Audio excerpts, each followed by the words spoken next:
Saurabh sir.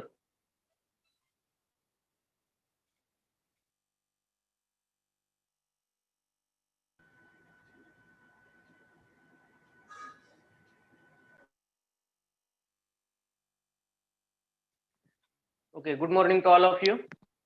Good morning, sir. Good morning, sir. So sir, please make my second account as a co-host. I want to share this lecture. केलंय This is sir, the दोन्हीला account. केलंय. Okay, thank you, sir. So in yesterday's lecture, we have completed our first chapter, some basic concepts of chemistry. त्या chapter मध्ये we have almost spent 9 lectures on that chapter. छोटा chapter आहे, medium size चा chapter आहे, पण आपण त्याच्यावरती 9 lectures spend केले. Almost 3 to 4 lectures मध्ये आपण त्याचे काय केले, प्रॉब्लेम्स आणि एमसीक्यू ची प्रॅक्टिस घेतलेली आहे. 3 to 4 लेक्चर. जर कुणाचे लेक्चर्स काही मिस झाले असतील किंवा नेटवर्क इश्यू असेल, कुणाला एखादा पॉइंट किंवा एखादा प्रॉब्लेम, एखादा एमसीक्यू सॉल्व्ह करत असताना जर व्हिडिओ क्वालिटी थोडीशी ब्लर येत असेल किंवा व्हॉइस क्लिअर येत नसेल, माझा ऑडिओ क्लिअर येत नसेल, तर तुम्ही आपल्या युट्यूब चॅनल वरती जाऊन ते लेक्चर्स किंवा तेवढा पार्ट तुम्ही परत काय करू शकता, चेक करू शकता, जेणेकरून तुमची अंडरस्टँडिंग होईल. So in today's lecture we are going to start a new chapter, second chapter, introduction to the analytical chemistry. जुन्या सिलेबस मध्ये 2019 ला जस्ट लास्ट इयरला आपला सिलेबस चेंज झालेला आहे. त्याच्या अगोदरच्या सिलेबस मध्ये हा चॅप्टर आणि आपण जो शिकलो सम बेसिक कन्सेप्ट ते दोन्ही मिळून एकच चॅप्टर होता. हा जो पार्ट आहे अनालिटिकल केमिस्ट्रीचा, हा पार्ट फर्स्ट चॅप्टर मध्येच होता आणि कंबाइनली मोठा चॅप्टर होता तो. आता अनालिटिकल केमिस्ट्रीचा पार्ट आहे, याच्यामधून काय केलेला आहे, सेपरेट केलेला आहे. First, we are going to see what is mean by analytical chemistry or introduction to the analytical chemistry. So basically, analytical chemistry is the branch of chemistry which deals with the investigation of chemical composition. ही जी branch आहे केमिस्ट्रीची, त्याच्यामध्ये totally investigation केलं जातं chemical composition विषयी. Investigation केलं जातं म्हणजे काय पहा, एखादं जर केमिकल आहे, एखादं सॅम्पल दिलेलं आहे आपल्याला, तर त्याच्यामध्ये असणारं केमिकल कंपोजिशन आपल्याला फाइंड आउट करायचं असतं. त्याच्यामध्ये कोणते कोणते एलिमेंट्स आहेत, ते किती प्रमाणात आहेत, त्यांचा रेशो काय आहे, त्यांचं प्रपोर्शन काय आहे, ह्या सगळ्या गोष्टी आयडेंटिफाईड करणं त्याला म्हणतात to investigating the chemical composition. Chemical composition investigation करणं हे अनालिटिकल केमिस्ट्री मध्ये मेजर टास्क असतो. ओके, केमिस्ट्रीच्या खूप साऱ्या ब्रांचेस आहेत. फॉर एक्झाम्पल ऑर्गॅनिक केमिस्ट्री असेल, इनऑर्गॅनिक केमिस्ट्री असेल, फिजिकल केमिस्ट्री असेल. तर सुरुवातीला ऑर्गॅनिक, इनऑर्गॅनिक आणि फिजिकल या 3 ज्या ब्रांच आहेत केमिस्ट्रीच्या, हे बेसिक मानल्या जायच्या.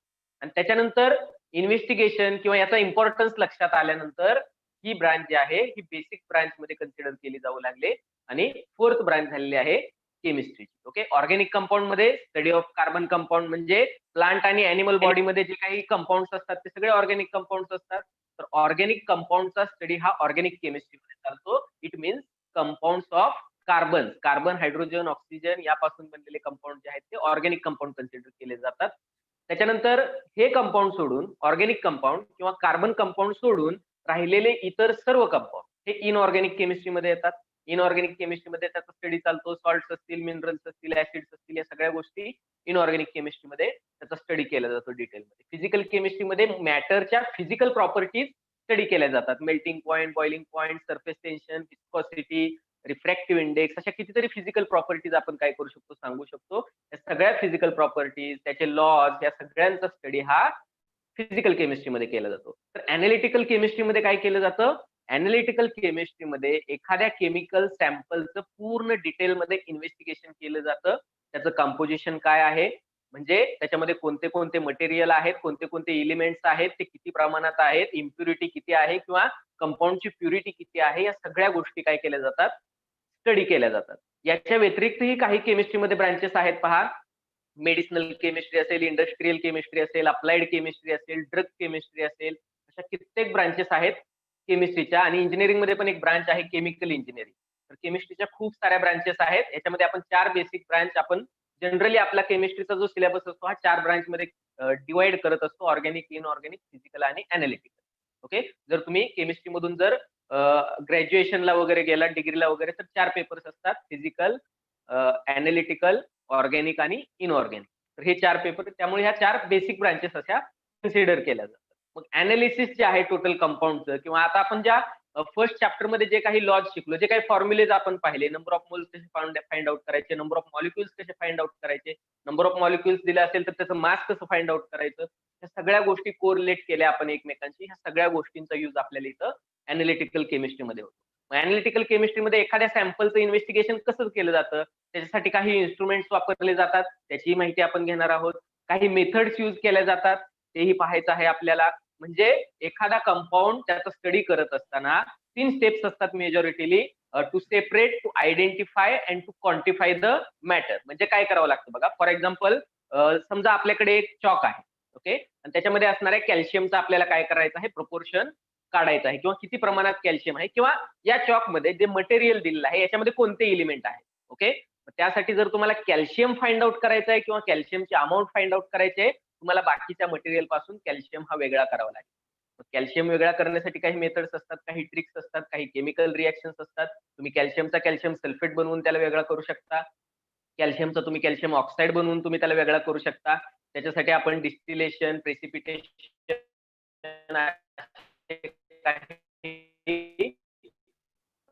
किंवा काही केमिकल रिएक्शन यूज करत असतो. मग एकदा कॅल्शियम वेगळा केला, त्याला म्हणतात टू सेपरेट. आयडेंटिफाय, सेपरेट केलेले एलिमेंट कोणते कोणते आहेत ते आयडेंटिफाय करायचे. किंवा फॉर एक्झाम्पल, एखादं फर्टिलायझरचं सॅम्पल दिलेलं आहे, फर्टिलायझरच्या सॅम्पल मध्ये नायट्रोजन आहे का, फॉस्फरस आहे का, पोटॅशियम आहे का, या गोष्टी चेक करताय. Whether these elements are present in that fertilizer sample or these are absent in that, त्याला म्हणू शकतो आपण टू आयडेंटिफाय. म्हणजे इथं फक्त आयडेंटिफाय करायचं आहे, येस किंवा नो मध्ये, प्रेझेंट किंवा ऍबसेंट मध्ये तुम्हाला नायट्रोजन, फॉस्फरस, पोटॅशियम. ओके, जे काय आहे either they are present or they are absent, याला फक्त आपण म्हणतो आयडेंटिफिकेशन. ही झाली क्वालिटेटिव्ह अनालिसिस. आणि क्वांटिटेटिव्ह अनालिसिस मध्ये याला क्वांटिफाय करतो आपण. जर नायट्रोजन आहे, फॉस्फरस आहे आणि पोटॅशियम आहे, तर पर्सेंटेज मध्ये याचा रेशो काय आहे किंवा याचं प्रपोर्शन काय आहे, nitrogen as to phosphorus as to, किंवा याला बेसिकली फर्टिलायझरची एनपीके व्हॅल्यू म्हणतात. एनपीके व्हॅल्यू काय आहे, मग काही असतं, आपण वाचलं असेल तुम्ही फर्टिलायझरचे वगैरे बॅग्स कधी पाहिले का, 19 असं असतं, किंवा 10 समथिंग समथिंग असे फिगर्स असतात ते. तर याच्यामध्ये याची काय केली जाते, पर्सेंटेज मध्ये अमाऊंट दिली जाते आणि त्याची क्वालिटी चेक केली जाते. तर या पूर्ण जे काही आहे, म्हणजे सॅम्पल जे काही फर्टिलायझर आहे त्याच्या रॉ मटेरियल पासून ते फायनल प्रोडक्ट पर्यंत प्रत्येक ठिकाणी त्याचं अनालिसिस केलं जातं, प्रत्येक ठिकाणी क्वालिटी चेक केली जाते. यालाच आपण क्वालिटी कंट्रोल म्हणतो. आणि या सगळ्या कामासाठी आपल्याला अॅनालिटिकल केमिस्ट्रीचे टेक्निक्स काय करावे लागतात, यूज करावे लागतात. So analysis may be qualitative and quantitative. दोन अनालिसिसचे दोन मेजर टाइप्स पडतात. Analysis may be qualitative, write down this, and quantitative. Have you written this? Everyone is getting my voice? Yes, sir. Analysis चे दोन प्रकार पडतात. Analysis करणं म्हणजेच analytical केमिस्ट्रीचं मेन टास्क आहे, केमिकल कंपोजिशन फाइंड आउट करणं. Analysis may be qualitative or it may be quantitative. तर क्वालिटेटिव्ह अनालिसिस मध्ये काय केलं जातं बघा, detection of presence or absence of any element. म्हणजे याच्यामध्ये आपण काय करतो, detection of, right down, detection of presence or absence, presence or absence of the element. एखादा एलिमेंट प्रेझेंट आहे किंवा ऍबसेंट आहे, फक्त एवढंच सांगायचं. म्हणजे आन्सर काय येईल, येस ऑर नो मध्ये, प्रेझेंट ऑर ऍबसेंट मध्ये आन्सर येणार आहे. ओके, म्हणजे नायट्रोजन फर्टिलायझर सॅम्पल मध्ये नायट्रोजन आहे का, येस ऑर नो. फॉस्फरस आहे का, येस ऑर नो. फक्त आहे का हे चेक करायचं. याला एलिमेंट डिटेक्शन टेस्ट करतात आणि त्याच्यावरून आपण कोणते एलिमेंट आहेत ते फाइंड आउट करू शकतो. क्वांटिटेटिव्ह अनालिसिस मध्ये काय केलं जातं, क्वांटिटेटिव्ह त्या टर्म वरूनच तुम्ही सांगू शकता. त्याच्यामध्ये क्वांटिटी काय केली जाते, मेजर केली जाते. So it is the determination of relative proportion of the element. It is the determination of relative ज्यावेळी आपण पर्सेंटेज मध्ये प्रपोर्शन सांगतो त्यावेळी ते रिलेटिव्ह असतं. Relative proportion of elements. Determination of relative proportions of elements. झाले लिहून घेतलं हे? हो सर. आता पहा काय सांगितलं. फर्टिलायझरचं सॅम्पल होतं. काय फर्टिलायझर म्हणजे? फर्टिलायझर मीन्स शेतीसाठी वापरात येणारं खत, जे काही वापरतो आपण. तर याच्यामध्ये नायट्रोजन, फॉस्फरस आणि पोटॅशियम मेनली यूज केले जाणारे हे काय आहेत? एलिमेंट आहेत. हे आपल्याला फार्मिंग साठी आवश्यक असतात. ओके, जे काही प्लांटची ग्रोथ होते त्याच्यासाठी बेसिक रिक्वायरमेंट आहेत त्याच्या.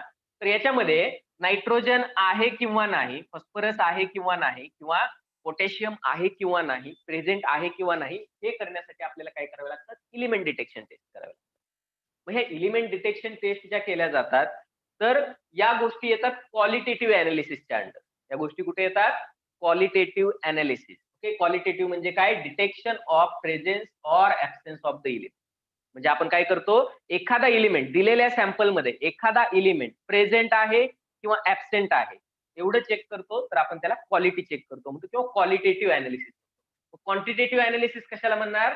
जे चेक केलेले एलिमेंट आहेत, आपल्याला जर माहित आहे याच्यामध्ये नायट्रोजन प्रेझेंट आहे, फॉस्फरस आहे आणि पोटॅशियम आहे, तर याचा जर रिस्पेक्टिव्ह रेशो घेतला किंवा याची जर क्वांटिटी घेतली, याची किती अमाऊंट प्रेझेंट आहे. जर तुम्ही 10 ग्रॅम सॅम्पल घेताय तर त्याच्यामध्ये किती ग्रॅम नायट्रोजन आहे, किती ग्रॅम फॉस्फरस आहे आणि किती ग्रॅम पोटॅशियम आहे, हे जर चेक करताय, किंवा त्याची पर्सेंटेज व्हॅल्यू चेक करताय, पर्सेंटेज मध्ये अमाऊंट चेक करताय, तर त्या अमाऊंटला आपण काय म्हणत असतो? It's the quantity of nitrogen in that particular sample. आपण याला काय म्हणणार? This is quantitative analysis. So this is the determination of relative proportion. Relative proportion म्हणजे अमाऊंटचा ratio, relative proportion of the elements. मग ज्यावेळी तुम्ही एलिमेंट्सचे रिलेटिव्ह प्रपोर्शन फाइंड आउट करता, फॉर एक्झाम्पल दिलेल्या सॅम्पल मध्ये 5% काय आहे? नायट्रोजन आहे, 10% काय आहे? फॉस्फरस आहे, आणि 5% काय आहे? पोटॅशियम आहे. तर आपण याला काय म्हणू शकतो? 5, 10, 5 हे काय आहे? याचं रिलेटिव्ह प्रपोर्शन आहे. म्हणजे 1:2:1 हे काय आहे? याचं रिलेटिव्ह प्रपोर्शन. ज्यावेळी तुम्ही याची क्वांटिटी मेजर करताय त्यावेळी ते येईल क्वांटिटेटिव्ह अनालिसिसच्या अंडर, आणि ज्यावेळी फक्त प्रेझेन्स आहे एलिमेंट किंवा ऍब्सेंट आहे हे चेक करताय तर ते येईल क्वालिटेटिव्ह अनालिसिसच्या under. It is clear? Yes, sir. Yes, sir. Qualitative आणि quantitative. Okay, then next, what is the importance of analytical chemistry? Analytical chemistry आणि त्याची टेक्निक शिकण्याच्या अगोदर आपल्याला हे माहित असावं. What is the importance of analytical chemistry? In day to day life, रोजच्या जीवनामध्ये आपल्याला एनालिटिकल केमिस्ट्रीची गरज कुठं पडते बघा. फॉर एक्झाम्पल एनालिटिकल केमिस्ट्री, आता आपण नक्की एनालिटिकल केमिस्ट्री मध्ये काय करतो पहा. It is used for chemical analysis. Chemical analysis करतो. फॉर एक्झाम्पल जे काही इम्पॉर्टंट मॉनिटरिंग असतं, एखादं इंडस्ट्रीमध्ये प्रोडक्ट बनतं, एखादी ड्रग बनते, इंडस्ट्रीमध्ये एखादी ड्रग बनते, एखादं मेडिसिन आहे, तर याच्या पूर्ण प्रोसेसमध्ये जे काही मॉनिटरिंग केलं जातं किंवा ड्रग व्यवस्थित बनते किंवा नाही. फॉर एक्झाम्पल बघा, एखादी पॅरासिटमॉलची ड्रग आहे, ओके, जे आपण जनरली घेतो. पॅरासिटमॉलच्या ड्रग मध्ये पॅरासिटमॉल किती असावं? फॉर एक्झाम्पल 500 मिलीग्रॅम पॅरासिटमॉल त्या पॅरासिटमॉलच्या एका टॅबलेट मध्ये आहे. 500 mg, mg म्हणजे मिलीग्रॅम, म्हणजे हाफ ग्रॅम आहे. ओके, तर याची क्वालिटी सुरुवातीपासून चेक केली जाते. फॉर एक्झाम्पल ती ड्रग बनवण्यासाठी जे रॉ मटेरियल घेतलेलं असेल, काही 2-3 केमिकल्स असतील, त्याची क्वालिटी पहिल्यांदा चेक केली जाते. ते रिक्वायर्ड क्वालिटीमध्ये आहेत का, रिक्वायर्ड अमाऊंट ऑफ त्याची काय आहे, क्वालिटेटिव्ह क्वांटिटेटिव्ह दोन्ही अनालिसिस केले जाते. Required amount of any substance जर तुम्हाला त्यातला काढायचा आहे तर तो मॅटर त्यात तेवढ्याच पर्सेंटेज मध्ये आहे का प्रेझेंट, का त्याच्यामध्ये इम्प्युरिटी जास्त आहे, प्युरिटी कमी आहे, त्या गोष्टी चेक केल्या जातात. त्याच्यानंतर एका 1 स्टेप मध्ये रिॲक्शन बनत नाही, त्याच्यामध्ये 7-8 स्टेप्स असतात किंवा भरपूर साऱ्या स्टेप्स असतात, मोर दॅन 1 स्टेप. ओके, प्रत्येक कोणतीही इंडस्ट्रीमध्ये एखादं केमिकल बनताना ते लगेच डायरेक्ट असते एका स्टेप मध्ये बनत. त्याच्यासाठी वेगवेगळ्या प्रोसेस असतात. प्रत्येक ठिकाणी जो प्रोडक्ट येतो, म्हणजे A is converted into B, B is converted into C, C is converted into D, and D is converted into final product. 5 step झाल्या त्याच्यामध्ये. ओके, तर या प्रत्येक स्टेप मध्ये मधले जे प्रोडक्ट येत आहेत पहा, जे मधले प्रोडक्ट येत आहेत, एचं कन्व्हर्जन पहिल्यांदा बी मध्ये केलं, बीचं सी मध्ये केलं, सीचं डी मध्ये केलं, आणि तुम्हाला फायनल प्रोडक्ट भेटला. हे जे मधले कंपाऊंड तयार होत आहेत बी सी डी, ह्या प्रत्येक स्टेपला क्वालिटी चेकिंग केली जाते. प्रत्येक स्टेपला याचं केमिकल कंपोजिशन चेक केलं जातं. प्रत्येक स्टेपला याचं अनालिसिस केलं जातं. तर याला म्हटलं जातं इंटरमिडिएट. हे जे मधले कंपाऊंड तयार होत आहेत याला इंटरमिडिएट म्हणतात. इंटरमिडिएट म्हणजे काय? हे इन बिटवीन द रिएक्टंट आणि फायनल प्रोडक्टच्या मध्ये तयार झालेले काय आहेत? हे केमिकल कंपाऊंड आहेत. हे स्टेप बाय स्टेप आपण प्रोडक्ट मध्ये कन्वर्ट करतो. That's why these compounds are called as in between the reaction. These compounds are formed and these are called as intermediates. Okay, हे जे इंटरमिडिएट आहेत किंवा फिनिश्ड प्रोडक्ट असतील, फायनल प्रोडक्ट म्हणजे raw material, सुरुवातीला raw material होतं आपलं, म्हणजे रॉ मटेरियलचं पण अनालिसिस केलं आणि फायनल फिनिश्ड प्रोडक्ट एकदम फायनल जो इंडस्ट्रीमधून आउट किंवा डायरेक्ट सेलिंग साठी बाहेर पडणार आहे. रॉ मटेरियलचं अनालिसिस केलं जातं. प्रत्येक इंटरमिडिएट स्टेजला त्याची क्वालिटी चेकिंग होते आणि फायनल फिनिश्ड प्रोडक्टचं पण काय होत असतं? क्वालिटी चेकिंग होत असतं. तर ह्या प्रत्येक स्टेपला काय होणार आहे? इथं चेकिंग होणार आहे, मॉनिटरिंग होणार आहे. प्रत्येक ठिकाणी त्याचं केमिकल कंपोजिशन चेक केलं जाणार आहे. प्रत्येक इंटरमिडिएट मध्ये जी काही रिक्वायर्ड अमाऊंट आहे, जे मेन आपण फॉर एक्झाम्पल पॅरासिटमॉलची ड्रग असेल तर पॅरासिटमॉल हा मेन इन्ग्रेडियंट आहे. पॅरासिटमॉल प्रत्येक ठिकाणी किती येतं किंवा कोणत्या स्टेपमध्ये तो तयार होतो, पॅरासिटमॉल साठी लागणारा एखादा सबस्टन्स हा बी स्टेप मध्ये जर तयार होतोय तर तो किती प्रमाणात तयार व्हायला पाहिजे किंवा त्याची प्युरिटी काय असली पाहिजे, सगळ्या प्रोसेस आपण काय करत असतो? सगळ्या ठिकाणी मॉनिटरिंग हे अनालिटिकल केमिस्ट्रीचे टेक्निक्स वापरून आपण काय करत असतो? चेक करत असतो. ओके.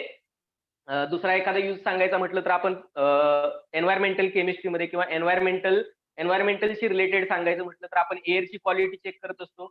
प्रत्येक ठिकाणी आपल्याला सांगितलं जातं कोणत्या सिटीची हवा किंवा पेपरला तुम्ही न्यूज पाहता, दिल्लीच्या हवेमध्ये सगळ्यात जास्त पोल्युशन आहे. ओके.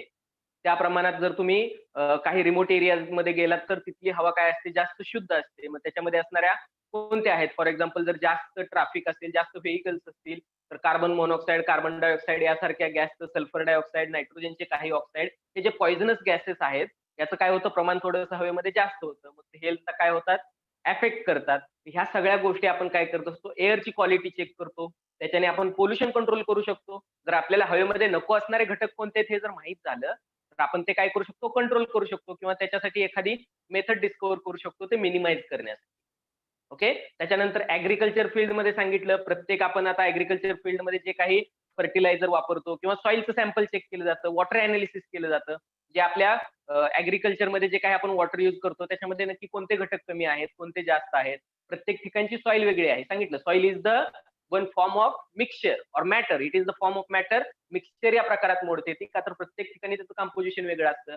कोणत्या सॉइल हे नायट्रोजन रिच असेल, कोणती फॉस्फरस रिच असेल, कोणती पोटॅशियम रिच असेल, तर त्या गोष्टी बाहेरून देण्याची आवश्यकता नाहीये. पण ज्या गोष्टीची कमतरता आहे ते आपण फर्टिलायझर मधून त्याला प्रोव्हाइड करू शकतो. तर याच्यासाठी सॉइल सॅम्पल घेतो आपण वेगवेगळ्या ठिकाणचं आणि त्याचं चेकिंग करतो, अनालिसिस करतो. त्या आपण गोष्टी कुठे केल्या जातात? अनालिटिकल टेक्निक्स यूज केले जातात त्याच्यासाठी लॅबोरेटरीमध्ये. किंवा मेडिसिनल फील्डमध्ये सांगितलं, कोणतीही ड्रग बनताना केमिस्ट्रीचं खूप मोठं योगदान आहे त्याच्यामध्ये. त्याची क्वालिटी कंट्रोल किंवा त्याचं जे काही रिक्वायर्ड अमाऊंट आहे ती चेक करण्याचं काम अनालिटिकल केमिस्ट्रीमध्ये चालतं. फॉरेन्सिक सायन्स मध्ये आहे, तुम्ही जे मूवीज पाहता, सिरियल पाहता, काही सीआयडी सारख्या क्राईम्स असतील तर ह्याच्यामध्ये प्रत्येक ठिकाणी आपण पाहतो केसाचं सॅम्पल घेतलं जातं, डीएनए टेस्टिंग केलं जातं. एखादा पेपर सापडतो, तो किती वर्ष जुना आहे हा ओळखला जातो. पेपरवरती असणाऱ्या शाईचं अनालिसिस केलं जातं, रक्ताचे डाग तपासले जातात जर एखादा क्राईम सीन झाला असेल तर. प्रत्येक गोष्टीचं अनालिसिस केलं जातं फॉरेन्सिक सायन्समध्ये किंवा रिसर्च लॅबमध्ये. किंवा काही एखादं जुने सॅम्पल सापडतात बघा, हिस्टॉरिकल आपण जे पाहतो, एखादं जीवाश्म काय असतं 25,000 वर्षापूर्वीचं आहे, एखादं झाडाचे अवशेष सापडले, एखाद्या प्राण्याचे अवशेष सापडले 5 lakhs years ago किंवा 2 ते 3 लाख वर्षापूर्वीचं एखादं सॅम्पल सापडलं. हे डिरेक्टली कसं सांगितलं जातं? हे पण आहे तुम्हाला सिलेबसमध्ये आहे त्याचा फॉर्म्युला. तुम्हाला हे एज डिफायनिंग कसं केलं जातं किंवा एज कशा पद्धतीने डिटर्मिनेशन केलं जातं एजचं. अनालिटिकल केमिस्ट्रीमध्ये आणखी बघा काही जुन्या मेथड्स होत्या, आता काही नवीन इन्स्ट्रुमेंटल मेथड्स आहेत. जुन्या मेथड्सला आपण म्हणणार आहोत क्लासिकल मेथड्स आणि ज्या नवीन मेथड्स आहेत त्याला मॉडर्न इन्स्ट्रुमेंटल मेथड्स म्हणणार आहोत. त्याची माहिती घ्यायची आहे आपल्याला. काही टेक्निक्स असतील स्पेक्ट्रोस्कोपी सारखे, तर हे टेक्निक्स कसे येतात? मॉडर्न केमिकल टेक्निक्स मध्ये येतात. आणि जे जुने आपण सेपरेशन, फिल्ट्रेशन किंवा प्रिसिपिटेशन, डिस्टिलेशन असे जे टेक्निक्स यूज करायचो आपण, तर हे क्लासिकल मध्ये येतात. तर इंजिनिअरिंग मध्ये, इंडस्ट्रीमध्ये प्रत्येक ठिकाणी जे अनालिसिस केलं जातं, अगदी साखर कारखान्यापासून आपण जे कपडे युज करतो त्या कपड्यांच्या ठिकाणापासून काही चामड्याच्या वस्तू आपण युज करतो, शूज, बेल्ट, तर त्या इंडस्ट्री पासून ते ड्रग बनवले जाणारच्या इंडस्ट्रीमध्ये अगदी तिथून ते स्पेस सायन्स पर्यंत प्रत्येक ठिकाणी प्रत्येक मटेरियलचं अनालिसिस होतं आणि ते मटेरियल जे आहे ते अनालिसिस करण्यासाठी अनालिटिकल टेक्निक्स यूज केले जातात. हा इम्पॉर्टन्स आहे अनालिटिकल केमिस्ट्रीचा. Then we have to see analysis.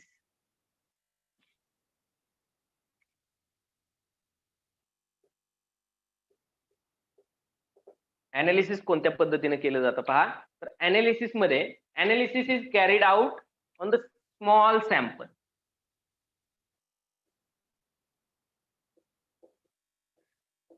जर इंडस्ट्रीमध्ये काही टन फर्टिलायझर बनणार आहे, काही टन फर्टिलायझर बनलेलं आहे, तर आपल्याला त्या सगळ्या होल क्वांटिटीचं अनालिसिस करण्याची आवश्यकता नाही. आपण त्याच्यातलं एक स्मॉल सॅम्पल घेऊ शकतो. सॅम्पल घेण्याचे परत वेगवेगळे टेक्निक्स आहेत. तर त्या स्मॉल सॅम्पल वरती आपण काही ग्रॅम घेऊ शकतो. आपण त्या स्मॉल सॅम्पल वरती आपण काय करू शकतो, सगळे अनालिटिकल टेक्निक्स यूज करून त्याची क्वालिटी आणि त्याच्यामध्ये असणारी quantity, qualitative analysis, quantitative analysis या दोन्ही गोष्टी चेक करू शकतो आपण त्याच्या.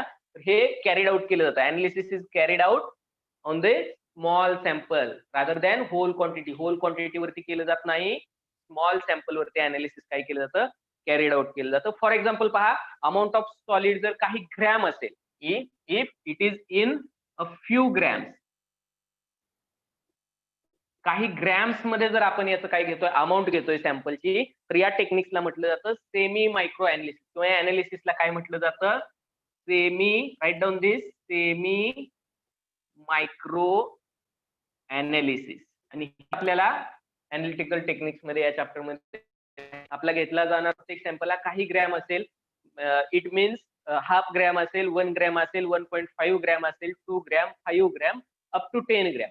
तर या रेंज मध्ये जर आपल्याला काय भेटतोय, सॅम्पल भेटतोय, तर डेफिनेटली त्याला आपण फ्यू ग्रॅम्स ऑफ सॅम्पल म्हणजेच त्याला आपण काय म्हणत असतो, semi micro analysis.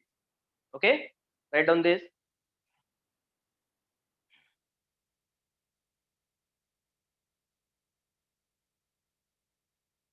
Have you taken this?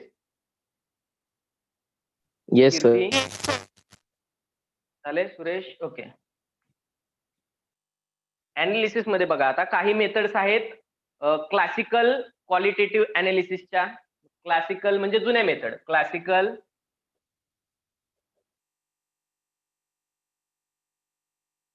Qualitative analysis. Classical qualitative analysis मध्ये काही मेथड यूज केल्या जायच्या, ज्या खूप जुन्या काळापासून आपण यूज करत आहोत त्यांना. तर त्याच्यामध्ये काय यूज केलं जातं बघा, प्रेसिपिटेशन, एक्स्ट्रॅक्शन, डिस्टिलेशन यासारखे प्रोसेस यूज केले जातात. प्रेसिपिटेशन, एक्स्ट्रॅक्शन आणि डिस्टिलेशन असे बरेचसे एक्झाम्पल सांगू शकतो आपण.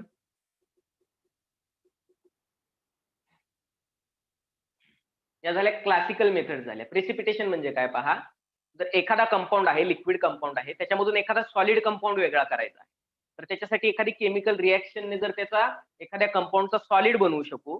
फॉर एक्झाम्पल बघा, माझ्याकडे फॉर एक्झाम्पल कॅल्शियम ऑक्साईडचं लिक्विड आहे, कॅल्शियम ऑक्साईडचं लिक्विड फॉर्म मध्ये आहे आणि मी त्याच्यामध्ये जर काय करतोय, कॅल्शियम मला वेगळा करायचा आहे आणि मी जर त्याच्यामध्ये काय करतोय, कॅल्शियम कार्बन डायऑक्साईडचा गॅस जर त्याच्यामधून पास करतोय, तर त्याला काय होणार आहे, कॅल्शियम कार्बोनेट हा सॉलिड कंपाऊंड त्यातून वेगळा होणार आहे किंवा त्याचे क्रिस्टल्स बनणार आहे. म्हणजे लिक्विड पासून सॉलिड मटेरियल एखाद्या रिएक्शनने वेगळं होत असेल तर ते इझिली आपण सेपरेट करू शकतो बाय सिम्पली फिल्ट्रेशन. त्याला आपण जर फिल्टर पेपरवरती फिल्टर केलं, लिक्विड खाली निघून जाईल, सॉलिड कंपाऊंड काय राहील, वरती राहील. मग तो सॉलिड कंपाऊंड जर आपण एखाद्या रिएक्शनने तयार करू शकलो, त्या रिएक्शनला आपण म्हणणार प्रेसिपिटेशन. म्हणजे लिक्विड कंपाऊंड मधून एखादा सॉलिड कंपाऊंड एखादा रिएजंट टाकल्यानंतर वेगळा होतो, तर सिम्पली आपण त्याला फिल्ट्रेशन काय करू शकतो, सेपरेट करू शकतो. एक्स्ट्रॅक्शन म्हणजे काय पहा, फॉर एक्झाम्पल एखादा ऑर्गॅनिक कंपाऊंड आहे, आपल्याला माहित झालं तुळशीच्या पानामध्ये असा एखादा घटक आहे ज्याने आपला खोकला काय होतो किंवा घशाला आराम मिळतो, खोकला कमी होतो. तुळशीच्या पानामधून ऑर्गॅनिक मटेरियल असतं, कोणतेही प्लांट किंवा अॅनिमल बॉडी म्हणजे ऑर्गॅनिक मटेरियल असतं आणि तुम्हाला ते ऑर्गॅनिक मटेरियल वेगळं करायचं आहे. किंवा चहामध्ये एखादा असा घटक आहे टी पावडर मध्ये, तो तुम्हाला वेगळा करायचा आहे. तर अशा वेळी तुम्ही काय करू शकता, फॉर एक्झाम्पल बघा, एखाद्या तुळशीची किंवा एखाद्या झाडाची पानं तुम्ही काय केलीत, एकदम त्याला ड्राय केलीत, वाळवलीत, त्याची पावडर बनवली आणि त्याला एखाद्या पर्टिक्युलर ऑर्गॅनिक सॉल्व्हंट मध्ये जर तुम्ही त्याला डिझॉल्व्ह, कोणत्या ऑर्गॅनिक सॉल्व्हंट मध्ये, फॉर एक्झाम्पल इथर असेल, बेन्झिन असेल, जो काही सुटेबल आहे, अल्कोहोल असेल, फॉर एक्झाम्पल जर तुम्ही इथर मध्ये त्याला काय केलं, डिझॉल्व्ह केलं, डायइथिल इथर, तर त्याच्यामधले जे ऑर्गॅनिक कंपाऊंड आहे, त्या पावडर मधले ऑर्गॅनिक मॅटर आहे, ते त्या ऑर्गॅनिक सॉल्व्हंट मध्ये डिझॉल्व्ह, आणि जो काही रिमेनिंग जो काही भाग असेल तो तुम्हाला रिक्वायर्ड नाहीये, तो तुम्ही फिल्टर करून बाजूला करू शकता. मग आता तुमच्याकडे काय आहे, इथर या सॅम्पल मध्ये त्याच्यातलं ऑर्गॅनिक कंपाऊंड आलेलं आहे, मग हे डिझॉल्व्ह होऊन आलेलं आहे, तर याला म्हटलं जातं एक्सट्रॅक्शन. याला काय म्हणतो आपण, एक्सट्रॅक्शन. त्याच्यापासून आपण एक्सट्रॅक्ट केलेलं आहे, त्याच्यापासून आपण काय केलेलं आहे, एक्सट्रॅक्ट केलेलं आहे. हे सगळे टेक्निक्स पाहणार आहोत आपण. डिस्टिलेशन सिम्पली माहिती आहे तुम्हाला, पाण्यामध्ये इम्प्युरिटी आहे, तुम्हाला ती इम्प्युरिटी नको आहे, तुम्हाला वॉटर प्युअर पाहिजे, मग आपण काय करतो, वॉटरचं डिस्टिलेशन करतो, म्हणजे पाण्याला काय करतो, बॉईल करतो, वॉटरला हीट देतो, बॉईल करतो, त्याची जी स्टीम आहे ती स्टीम आपण एका क्लोज पाईप मधून दुसऱ्या याच्यामध्ये काय करत असतो, कलेक्ट करतो, आणि त्याला थोडंसं तिथं थंड एन्व्हायरमेंट दिले किंवा कुलिंग केलं आपण त्याचं, तर त्या स्टीमचं कन्व्हर्जन परत लिक्विड वॉटरमध्ये, मग ते लिक्विड वॉटर आपण काय करत असतो, कलेक्ट करत असतो दुसऱ्या एखाद्या पॉटमध्ये, आणि ओरिजिनल वॉटरमध्ये ज्या इम्प्युरिटीज होत्या त्या तशाच तळात बसतील, त्याचं काय होणार नाही, त्याचं फ्यूम मध्ये कन्व्हर्जन होऊन इकडे येणार नाही, का तर त्याचा मेल्टिंग पॉईंट, बॉइलिंग पॉईंट आणि वॉटरचा मेल्टिंग पॉईंट, बॉइलिंग पॉईंट हे वेगळे असतात. ओके, म्हणजे आपल्याला काय मिळालं, प्युअर वॉटर मिळाला बाय डिस्टिलेशन प्रोसेस, त्याला डिस्टिलेशन म्हणतो आपण. ओके, म्हणजे बॉईल करणं, त्याचं कन्व्हर्जन, त्या लिक्विडचं कन्व्हर्जन पेपर मध्ये करणं किंवा गॅस फॉर्म मध्ये करणं, त्या गॅसला परत कुलिंग करायचं, परत लिक्विड मिळवायचा. मग ह्याच्यामध्ये फक्त हा प्युअर गॅस येतो ऍट दॅट पर्टिक्युलर टेम्परेचर. जर तुम्ही ते पर्टिक्युलर त्याच्या बॉइलिंग पॉईंट एवढं जर टेम्परेचर घेताय तर इम्प्युरिटी तशाच खाली राहतील, इम्प्युरिटी इकडे येणार नाहीत, म्हणजे आपल्याला काय झालं, कंपाऊंड प्युअर भेटला. तर असे काही टेक्निक्स आहेत, त्याला आपण काय म्हणतो, डिस्टिलेशन. तर हे टेक्निक्स कसे आहेत, एकदम रॉ आहेत, एकदम जुन्या काळापासून यूज केले जातात, जनरल आहेत, खूप काळापासून हे आपल्याला माहित आहे. त्याच्यानंतर पहा, आयडेंटिफिकेशन मध्ये आपण काय काय करू शकतो. हे झालं टेक्निक्स विषयी. आयडेंटिफिकेशन कंपाऊंडचं कसं केलं जातं बघा, एखादा कंपाऊंड पर्टिक्युलरली तोच आहे कंपाऊंड, हे आपण कशा पद्धतीने सांगू शकतो. फॉर एक्झाम्पल बरेचसे ऍसिड्स पाहिले तर तुम्ही काय असतात, एकदम व्हाईट कलरची पावडर भेटते किंवा क्रिस्टल्स भेटतात, सर्वांचा कलर सारखा असतो किंवा सर्वांचा अपीअरन्स सारखा असतो, तर अशा वेळी आपल्याला समजत नाही की तो कंपाऊंड नक्की कोणता आहे. तर याच्यासाठी काही बेसिक टेस्ट आहेत. फॉर एक्झाम्पल आपण त्याचा कलर चेक करू शकतो, जर डिफरंट कलर असेल तर, जर तो बेस असेल तर त्याला कलर असतो, म्हणजे bases are highly coloured, base असेल तर डिस्टिंग्विश करू शकतो आपण त्याच्या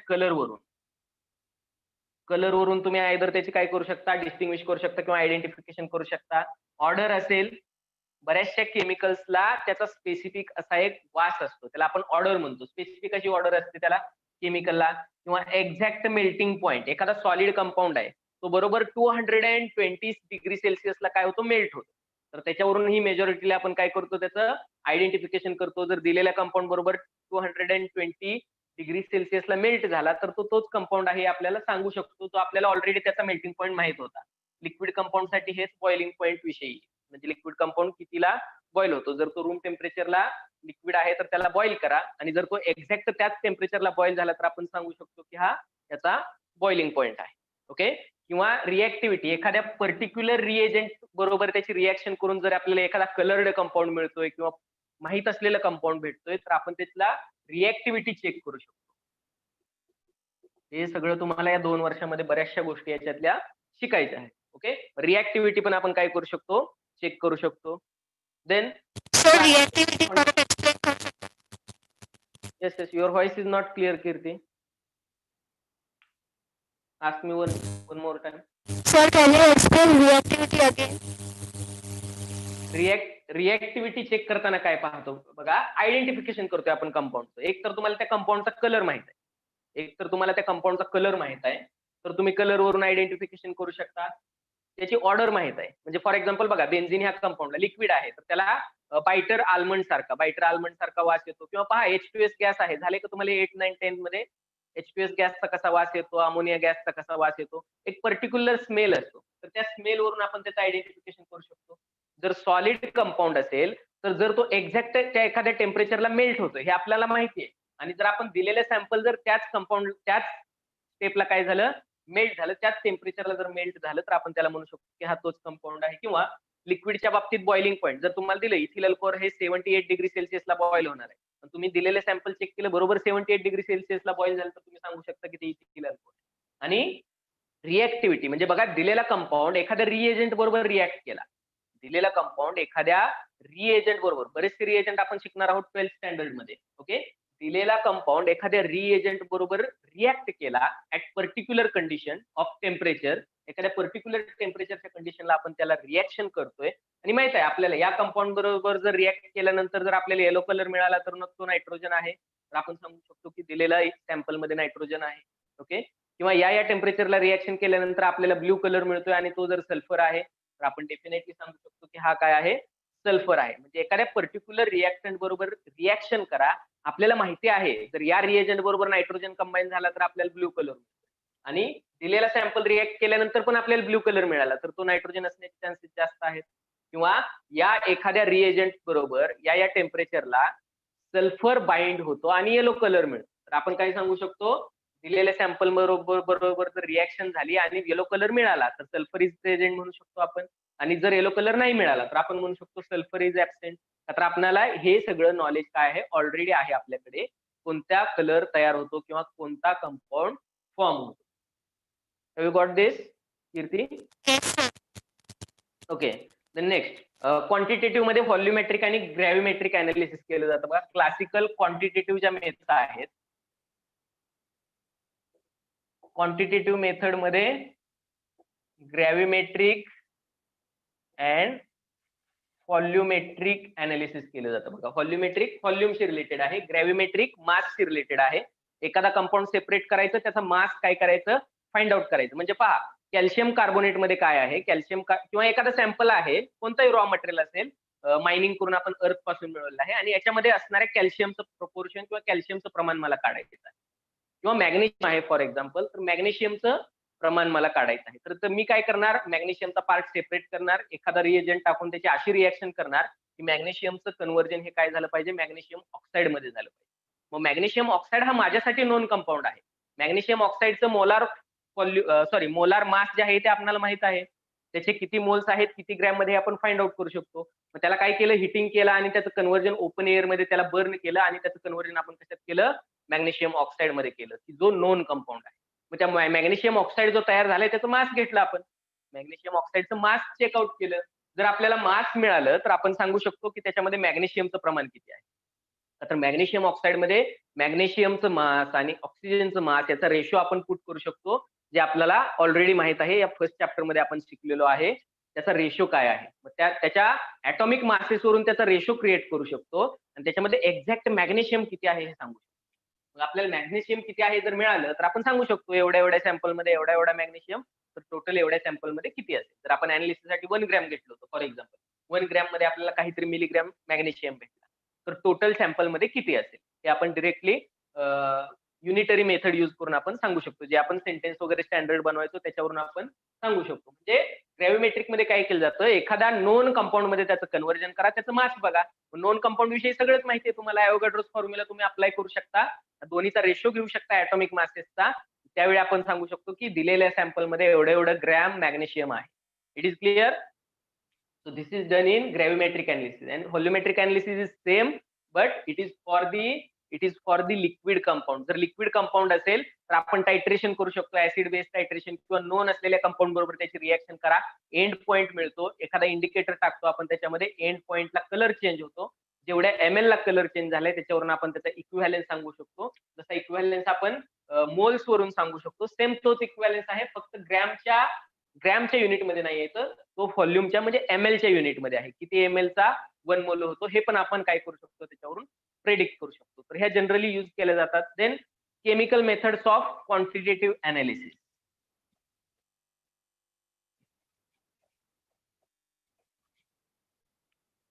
chemical methods of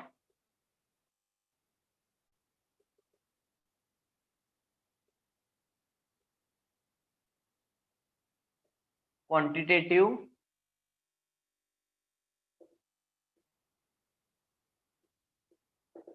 analysis. Chemical methods of quantitative analysis. तर याच्यामध्ये काय केलं जातं बघा, दोन मेजॉरिटी मेथड यूज केल्या जातात, by dry method and by wet method. By dry method and by wet method.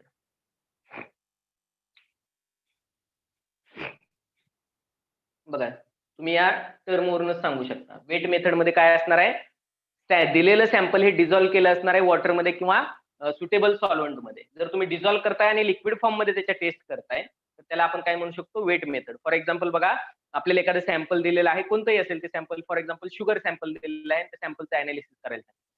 मग जर तुम्ही त्या शुगर सॅम्पल मध्ये काय कोणते कोणते इलिमेंट आहेत, कोणते इम्प्युरिटीज आहेत, कोणते चांगले घटक आहेत, हे सगळं फाइंड आउट करणार आहात. त्याच्यासाठी जर तुम्ही वॉटरमध्ये शुगर काय केली, डिझॉल्व्ह केली, ती गिव्हन क्वांटिटी जर 1 ग्रॅम असेल सॅम्पलची आणि ती जर तुम्ही डिझॉल्व्ह केली वॉटरमध्ये आणि त्या डिझॉल्व्ह केलेल्या लिक्विड फॉर्मचं जर तुम्ही रिएक्शन केलं आणि त्याचं अनालिसिस केलं तर ती झाली वेट मेथड. आणि ड्राय मेथड आपण कशाला म्हणू शकतो, जर दिलेला सॅम्पल तुम्ही डिझॉल्व्ह केला नाही, if you are not going to dissolve given sample आणि जर तुम्ही तो सॉलिड फॉर्म मध्येच यूज केला तर त्याला आपण ड्राय मेथड म्हणतो. तर बरेचसे मॉडर्न इन्स्ट्रुमेंट जे आहेत त्याच्यातून आपण काय करू शकतो, या ड्राय मेथडने त्याचा अनालिसिस करू शकतो. सो ड्राय मेथड म्हणजे काय, sample is not dissolved, sample dissolve केलं जात नाही, sample is not dissolve. And wet method मध्ये काय सांगणार, sample which is under test is dissolved, sample which is under test is dissolved in any solvent. तर याला ड्राय मेथड आणि wet method एकदम जनरल कन्सेप्ट आहे, तुम्ही त्याच्या टर्मवरूनच सांगू शकता. ड्राय मेथड, सॅम्पल जसेच्या तसं यूज केलं अनालिसिस साठी ड्राय मेथड, आणि सॅम्पल जर डिझॉल्व्ह केले एखाद्या सॉल्व्हंट मध्ये तर हे काय झाली, weight method.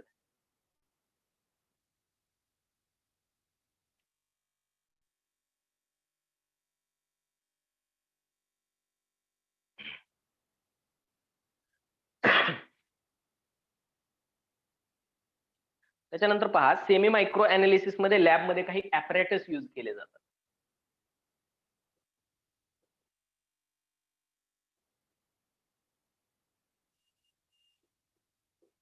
Semi micro analysis मध्ये काय केले जातात, लॅब मध्ये काही ऍपरेटस यूज केले जातात. ह्या ऍपरेटसची माहिती आपल्याला असणं इम्पॉर्टंट आहे. कोणते कोणते ऍपरेटस यूज केले जातात बघा, काही ऍपरेटसची नावं दिलेली आहेत तुम्हाला. टेस्ट ट्यूब असेल, बिकर असेल, टेस्ट ट्यूब्स, बिकर्स, कोनिकल फ्लास्क टायट्रेशन साठी यूज करतो, volumetric flask,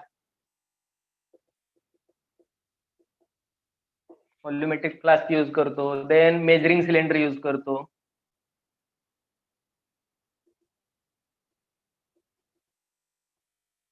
measuring cylinders use करतो आपण. त्याच्यानंतर फनेल यूज करतो, वायर गॉज असेल, क्रुसिबल असेल, पेअर ऑफ टंग्स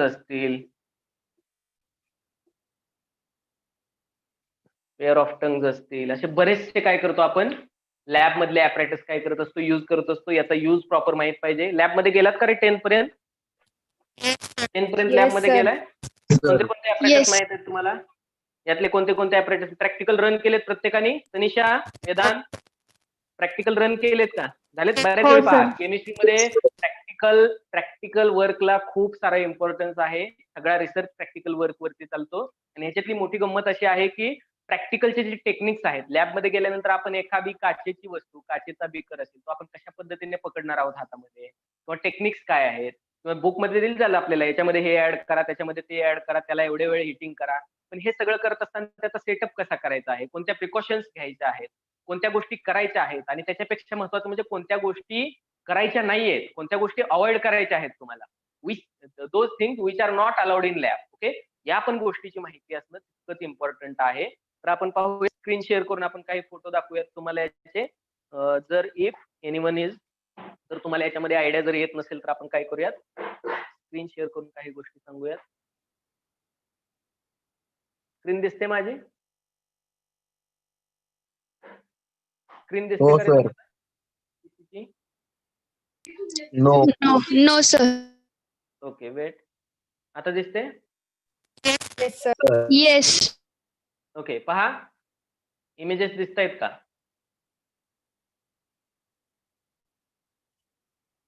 ओके, ही इमेज पहा. Are you getting this?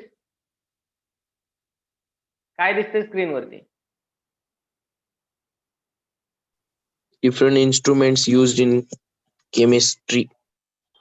Test tube. Test tube दिसत आहेत. ओके ओके, तर ही असते टेस्ट ट्यूब. ही साधारणतः 15 ml ची टेस्ट ट्यूब असते, 15 ml ची. तर याच्यामध्ये आपण टेस्ट सर तुम्ही स्क्रीन रिफ्रेश करा ना, आम्हाला ब्लर दिसतंय. काय दिसतंय? ब्लर दिसतंय. कोणती स्क्रीन सांगताय तुम्ही? ही का शेअर केलेली टेस्ट ट्यूबची इमेज? हो सर, ब्लर सगळंच ब्लर दिसतंय पूर्ण स्क्रीन. इमेज ओपन झाली का तुमच्यामध्ये? नाही सर, इमेज नाही ओपन झाली. नाही सर, इमेज ओपन नाही झाली. इमेज ओपन नाही झाली. ओके, थांबा, थोडस लोडिंग प्रॉब्लेम असेल, लोड होईल.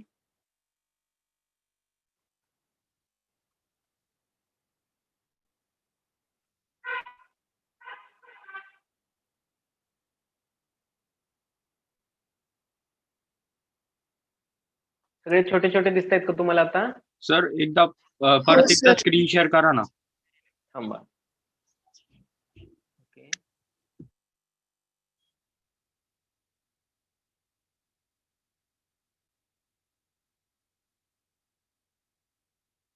हा आता सर, दिसतोय? आता दिसतंय. सर आता क्लिअर आहे. ओके, तर दिलेले आपल्याला आता जे काही apparatus दिसत आहेत हे काय आहेत? काय नाव असू शकते याचं? काय म्हणणार याला? Beaker, beaker. Beaker. So these are the beaker. तर बिकर डिफरंट टाईपचे यूज केले जातात पहा. 500 ml चा बिकर असतो, 250 म्हणजे 250 चा बिकर असतो, 100 ml चा बिकर असतो, आणि काही मायक्रो अनालिसिसला आपण काय करत असतो, अगदी 10 किंवा 25 ml चे छोटे बिकर पण भेटतात. पण ते जनरली यूज केले जात नाहीत. मोठ्या प्रमाणावर यूज केले जाणारे 3 बिकर्स असतात, 100 ml, 250 ml आणि 500 ml. तर याच्यावरती जे मार्किंग दिलेलं असतं ते हे अप्रॉक्सिमेटली असतं. इथं लिहिलेलं आहे अप्रॉक्सिमेटली मार्किंग असतं हे. तर हे जे मार्किंग आहे हे फिक्स नसतं. याच्यामध्ये 5 to 10 ml चा काय येऊ शकतो, डिफरन्स येऊ शकतो. लक्षात ठेवा, जी गोष्ट जितकी अॅक्युरेट आहे, तुम्ही एरर शिकत असाल फिजिक्स मध्ये, काय चालू आहे सध्या? फिजिक्स मध्ये एरर शिकताय, हो mean sir. Error, absolute error. Okay, तर त्या गोष्टी आपल्याला पण आहेत.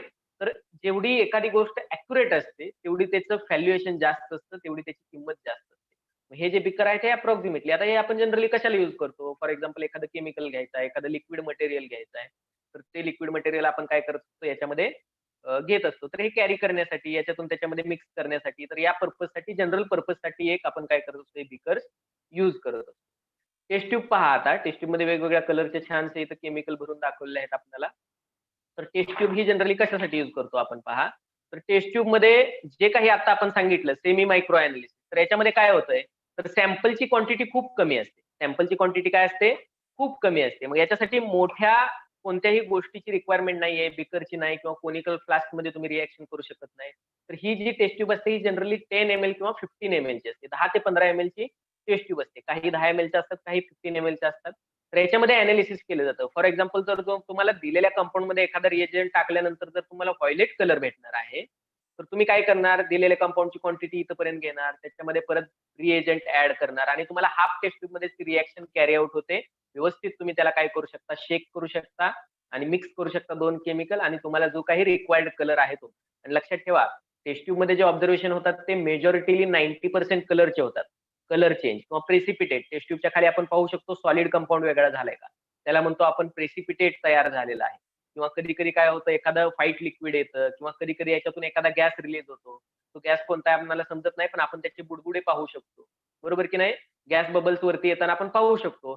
तर हे observation with our naked eyes, म्हणजे आपल्या उघड्या डोळ्याने आपण करू शकतो. तर त्या टेस्ट करण्यासाठी सगळ्या ह्या टेस्ट ट्यूब यूज केल्या जातात. हे आहे त्याचं टेस्ट ट्यूब स्टँड. ओके, त्याच्यानंतर ही एक गोष्ट आहे बघा, पेअर ऑफ टंग्स म्हणतात याला. याला काय म्हणतात? Pair of tongues. ओके, तर हा सिंपल एक चिमटा आहे. याच्याने आपण जनरली मेजॉरिटीली खूप साऱ्या गोष्टी याच्याने आपण काय करू शकतो, म्हणजे जर एखादी गोष्ट हॉट असेल, फॉर एक्झाम्पल क्रुसिबल असेल, पाहणार आहोत आपण क्रुसिबल, तर क्रुसिबल वगैरे, किंवा ट्रायपॉड स्टँड वरती आपण बर्नरच्या वरती जर वायर गॉज ठेवलेला आहे, म्हणजे एक सिंपल जाळी असते, वायर गॉज तारेची जाळी असते, तर त्या गरम गोष्टी आपण डायरेक्ट हाताने टच करू शकत नाही. तर त्या गोष्टी पकडण्यासाठी काय असतो, हा चिमटा असतो. याला पेअर ऑफ टंग्स म्हणतात. फक्त टर्मिनॉलॉजी थोडीशी वेगळी आहे. त्याच्यानंतर पहा, ब्लो पाईप, सोनाराची नळी पाहिली का कुणी? सोनाराकडे गेलते कधी? मुलींना माहित असेल, सोनाराकडे घेत जाता का कधी? जे काही आपण आपले दागिने वगैरे यूज करतो तर ते काय केले जातात, पॉलिश करून देतात. त्याच्यासाठी इम्प्युरिटी रिमूव्ह करण्यासाठी बऱ्याच वेळी ते काय करतात, त्याला हीट करतात, गरम करतात आणि ऍसिड मध्ये टाकतात. तर त्याच्यामध्ये इम्प्युरिटी रिमूव्ह होते आणि आपल्या दागिन्यांना चकाकी येते. तर सेम ती पाईप आहे इथं, त्याला ब्लो पाईप म्हणतात. त्याने काय केलं जातं बघा, बर्नर वरती एक फ्लेम असते. बर्नर वरती जी फ्लेम असते तर त्या फ्लेमच्या बाजूला हे याचं टोक पकडलं जातं. हे जे बॅक एंड आहे हे तोंडामध्ये पकडलं जातं आणि ह्याच्यातून हवा काय केली जाते, ब्लो केली जाते. म्हणजे हवा आपण फुंकतो याच्यामधून आणि त्याच्यामध्ये काय होतं मग, जे काही बर्नरची फ्लेम असते, जी काही वरची फ्लेम दिसते बर्नरची, ती आपल्या डिझायर्ड रिक्वायर्ड लोकेशनला फास्ट स्पीडनं जाते. म्हणजे आपण एखाद्या प्लेटवरती आता दिलेलं कंपाऊंड सॉलिड आहे, तुम्हाला त्याला बर्न करायचंय. मग अशा वेळी तुम्ही काय करणार, तो कंपाऊंड बर्न करण्यासाठी किंवा त्याला आगीमध्ये आपल्याला कंबस्टन रिएक्शन करायचे. तर अशा वेळी तुम्ही याने काय करणार, तो कंपाऊंड डायरेक्ट आपण आगीमध्ये पकडू शकत नाही. मग अशा वेळी तो कंपाऊंड एखाद्या प्लेटवरती घेतात आणि याच्यातून काय केली जाते, फ्लेम जी आहे ती त्याच्यावरती एअर ब्लो सोडल्यामुळे फ्लेम जी आहे ती आपण तिकडे त्याच्यावरती काय करू शकतो, कन्व्हर्ट करू शकतो, त्याच्यावरती अप्लाय करू शकतो. ओके. त्याच्यानंतर पहा, हा आहे वॉटर बाथ. आता वॉटर बाथ जो आहे, वॉटर बाथ जनरली कशासाठी यूज केला जातो. आता मी मगाशी एक एक्झाम्पल दिलं होतं इथर. तर इथर हा जो सॉल्व्हंट आहे, हा सॉल्व्हंट नेहमी कुठेही पहा तुम्ही BSc ला जावा, MSc ला जावा, रिसर्चला जावा, PhD ला जावा, अगदी कोणत्याही लॅबमध्ये गेला तर इथर हे लॅबच्या आउटसाइडला ठेवलेलं असतं नेहमी. इथर हे लॅबच्या आउटसाइडला का असतं, तर लॅबमध्ये भरपूर सारे विद्यार्थी काय करत असतात, प्रॅक्टिकल करत असतात. तर तिथं काय होतं, एखाद्याने बर्नर पेटवला आणि त्याच्या शेजारच्या कोणीतरी एखाद्या बीकरमध्ये इथर घेऊन आलेला आहे 10 ml 20 तर तो खूप दुरून फायर कॅच करतो. जसं आपल्याला माहित आहे, पेट्रोल हे काय आहे, एकदम एक्सप्लोजिव्ह आहे. पेट्रोल काय करतं, लगेच फायर कॅच करतं आणि त्याचा स्फोट होतो. बरोबर की नाही? तर इथर हे त्याच्यापेक्षा पण काय आहे, इथर हे त्याच्याही पेक्षा एक्सप्लोजिव्ह आहे. अगदी 5-10 फुटांवरती आग लागलेली आहे, बर्नर पेटला आहे आणि तुम्ही त्याच्यापासून खूप साऱ्या अंतरावरती किंवा पलीकडच्या टेबलवरती जरी तुम्ही एखाद्या बीकरमध्ये इथर घेताय, एखाद्या टेबलवरती, तर ते तेवढ्या लांबून फायर कॅच करतं आणि आग लागते. तुम्ही ती आग फुंकून विझवू शकत नाही. तुम्हाला ते इथर संपू द्यावं लागतं. एवढं मोठ्या प्रमाणावर हे एक्सप्लोजिव्ह असतं. आणि तुम्हाला जर एखादा इथरमध्ये गरम करायचा आहे किंवा कोणताही कंपाऊंड आहे, की जो आग पकडतो पटकन आणि त्याला तुम्हाला टेम्परेचर वाढवायचं आहे त्याचं. तर अशा वेळी काय केलं जातं बघा, या पूर्ण या ब्लॉकमध्ये पाणी असतं. याच्यामध्ये हिटिंग कॉइल्स असतात. इलेक्ट्रिकली ऑपरेटेड होतात या आणि ह्या हिटिंग कॉइल पाणी असल्यामुळे तुम्ही काय करू शकता, याच्यामध्ये डायरेक्ट तो बीकर किंवा ती टेस्ट ट्यूब याच्यामध्ये पकडू शकता.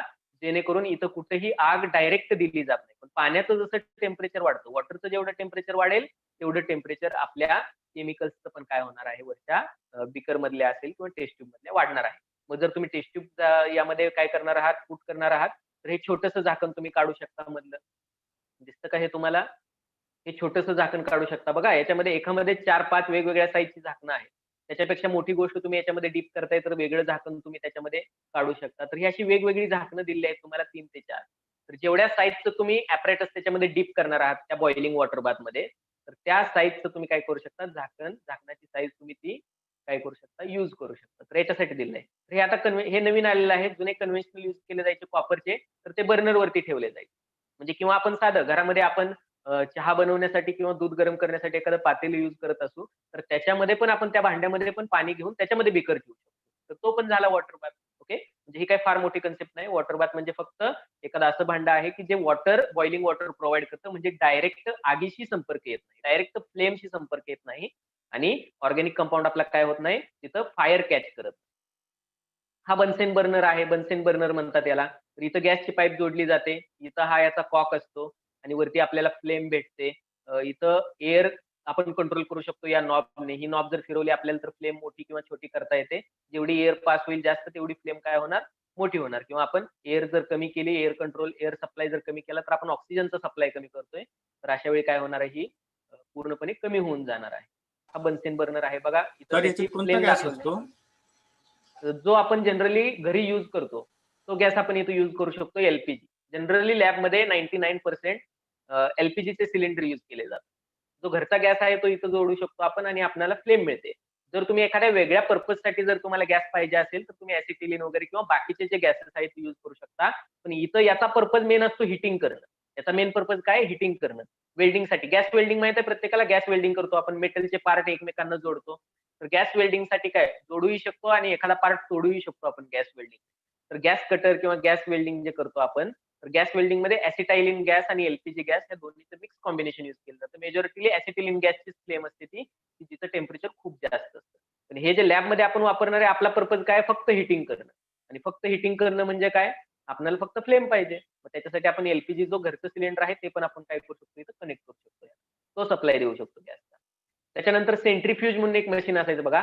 एखादा कंपाऊंड जर दिलाय तुम्हाला सॉलिड प्लस लिक्विड, एखादा कंपाऊंड दिलाय सॉलिड प्लस लिक्विड आणि त्याच्यातलं सॉलिड मटेरियल तुम्हाला वेगळं करायचं.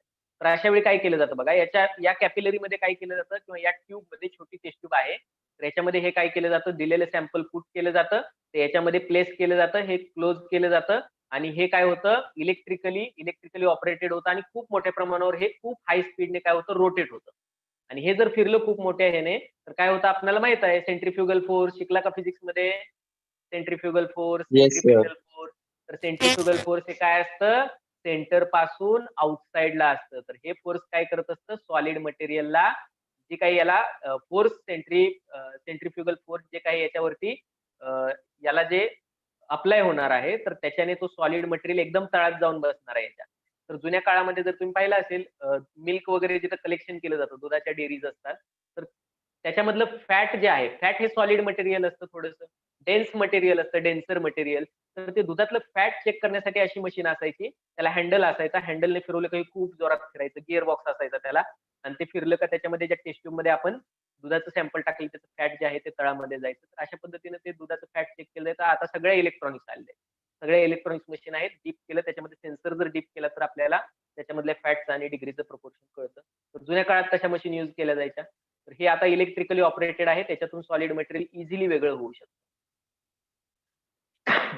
हे काय आहे सांगू शकताय? So this is basically conical flask. Conical flask मध्ये आपण टायट्रेशन करतो. याला कोन आहे म्हणून कोनिकल फ्लास्क म्हणतात.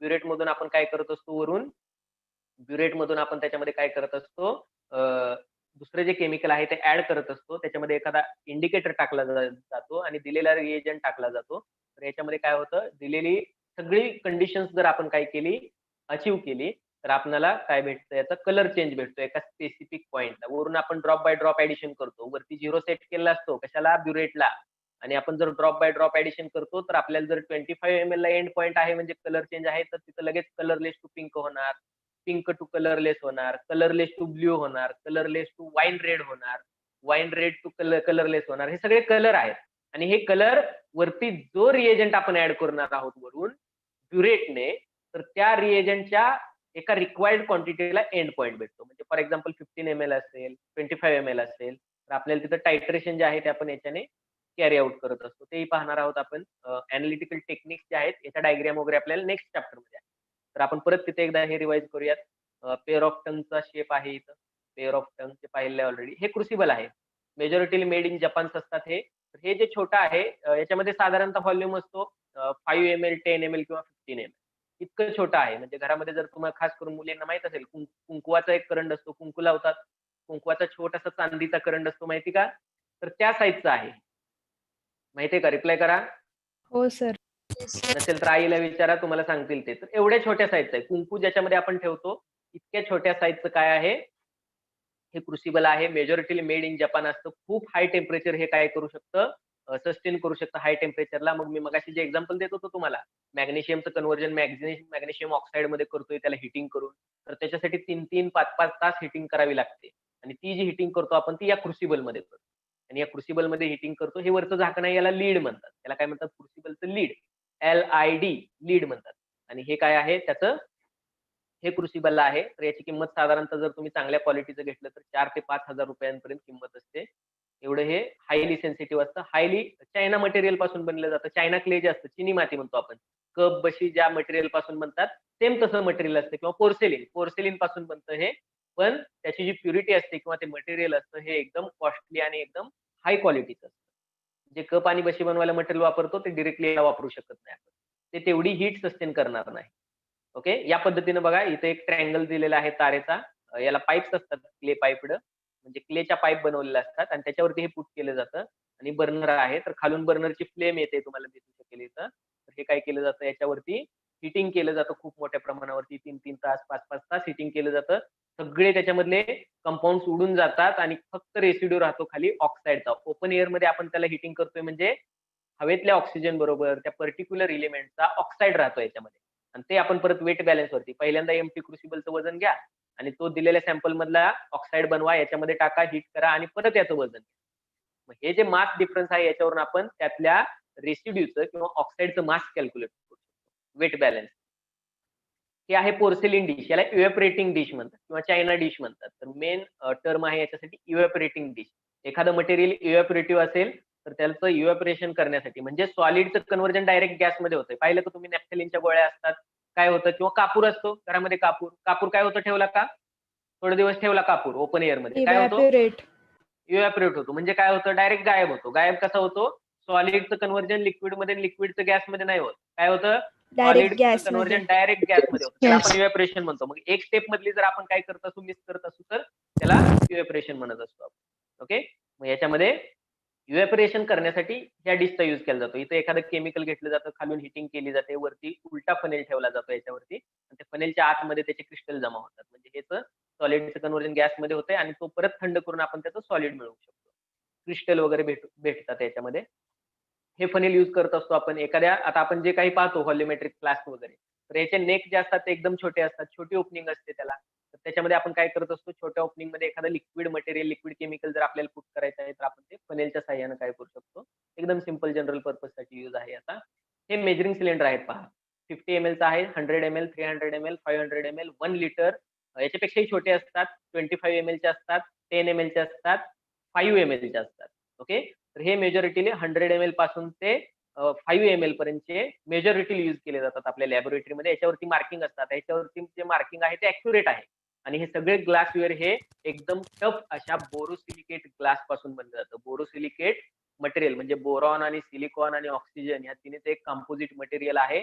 बोरोसिलिकेट ग्लास म्हणतो आपण त्याला. त्याच्यावरती chemical reaction majority 99% chemical reaction याला अफेक्ट करत नाहीत. एकदम टफ मटेरियल आहे. तर याच्यापासून हे बनवले जातात.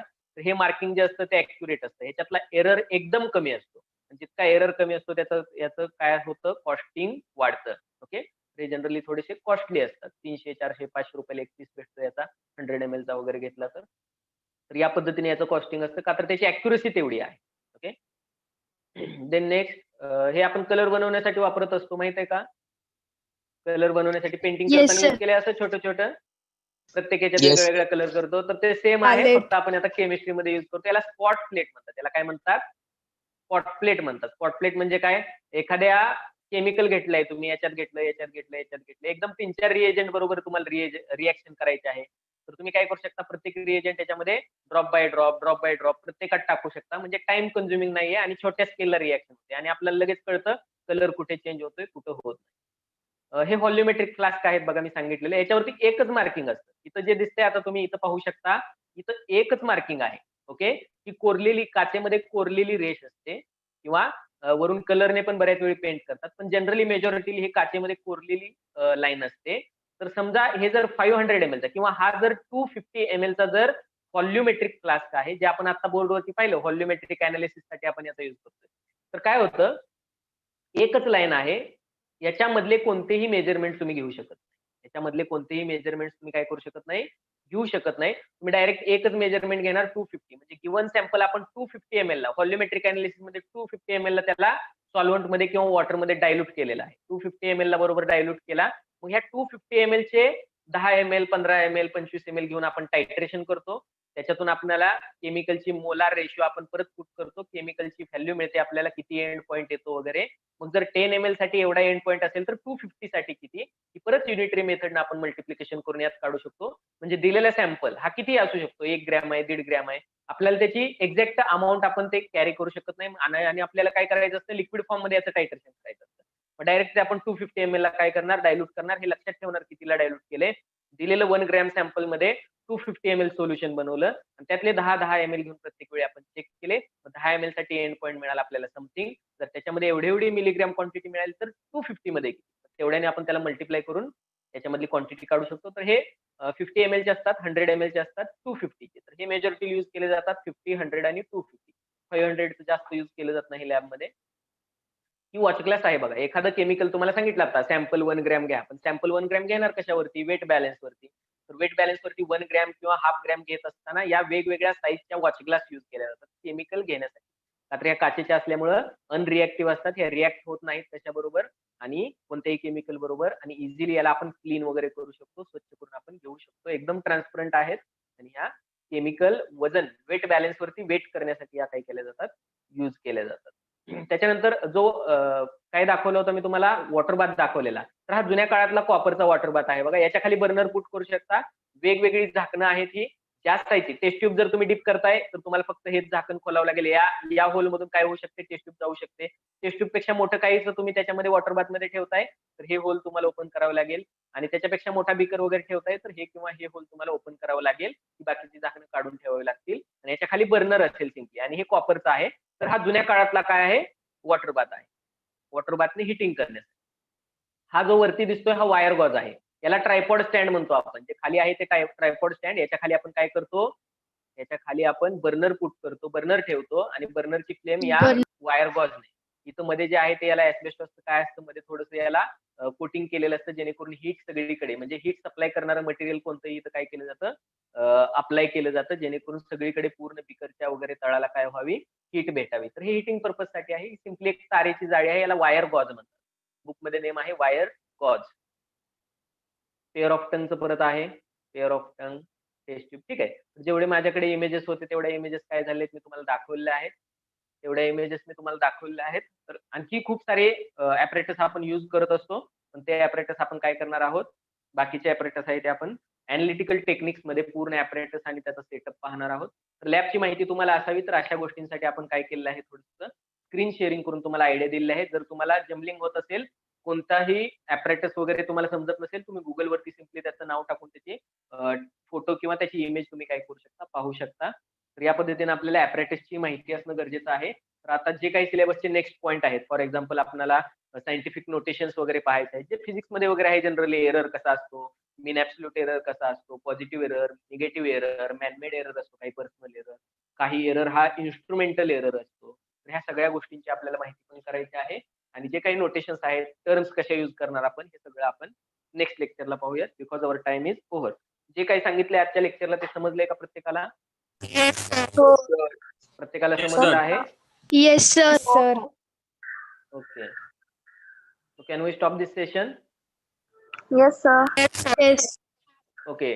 Bye to all. Have a nice day. Thank you sir. Thank you, bye. sir. Thank you. Okay.